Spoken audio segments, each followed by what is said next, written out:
எங்க bus stand பார்த்தா நம்ம கடை அங்கே ஏற்றுவோம். Hi guys, welcome to explore Thithani. நம்ம தித்தனி பஸ் ஸ்டாண்ட் வந்து சேஞ்ச் பண்ண போறாங்க. வாங்க பீப்புளோட ஒப்பீனியன் கேட்கலாம். ஹாய் ப்ரோ, உங்க name bro? Samreddy. Gokul bro. Sultan. Dinesh. அம்மா மகேஸ்வரி. எந்த ஊர் ப்ரோ நீங்க? புதுக்கேச்சலம். TVS bro. மத்தூர்ல இருந்து வரேன். ராமகிருஷ்ணா. ஓகே ப்ரோ, இப்போ அங்கேருந்து கடை வச்சிருக்கீங்க. இப்போ பஸ் ஸ்டாண்ட் மாத்திட்டாங்க.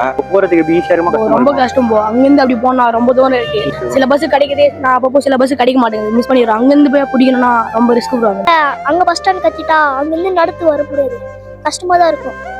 நான் மத்தூர்ல இருந்து வரதுனால எனக்கு இந்த பஸ் ஸ்டாண்ட் தான் எனக்கு எப்பயுமே கரெக்டா இருக்கும். அந்த பக்கம் போயிட்டதுனால எனக்கு கொஞ்சம் கஷ்டமா தான் இருக்கும். வியாபாரம் உங்களுக்கு டல்லா இருக்குமா? எப்படி நல்லா தான் இருக்கும். புது பஸ் ஸ்டாண்ட் போயிடுச்சுன்னா பாய் வருஷம் வியாபாரம் கொஞ்சம் டல் ஆயிரும்.